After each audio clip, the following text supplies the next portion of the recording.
જય Shri Krishna, good morning, happy new year, નવા વર્ષના રામ રામ.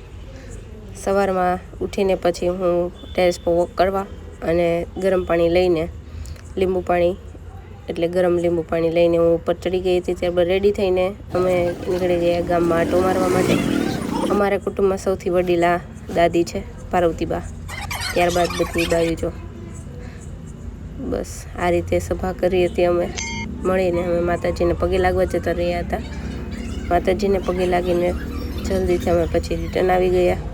આ છે અમારા કુળદેવી ખોડિયારમાં, જે લાખાપદરીશ્વરિયા સ્થિત છે.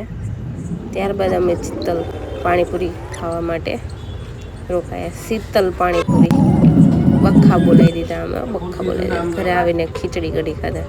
ત્યારબાદ રાતે અમે હાંડવાનો પ્રોગ્રામ હતો, હાંડવો ખાધો. અમારા આંટી બનાવે છે, પછી મેં કીધું લે હું ખાઈ લઉં, એના પછી હું બી ટ્રાય કરીશ. એટલે મેં પણ ટ્રાય કર્યું હતું, પણ બખા બોલાવી દીધા. જોઈ શકો છો.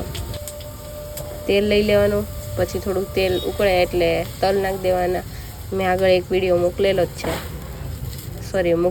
છે જેમાં હાંડવો બનાવું છું. આ તો અમે ચૂલે બનાવ્યા છે, એકદમ મસ્ત ક્રિસ્પી. ત્યારબાદ મેં કીધું ચાલો આંટી તમે જમવા બેસી જાઓ અને હું બનાવું. પછી મેં ચૂલે કીધું લાવો ટ્રાય કરવીશ. મેં પણ મસ્ત રીતે હાંડવો બનાવી દીધો હતો.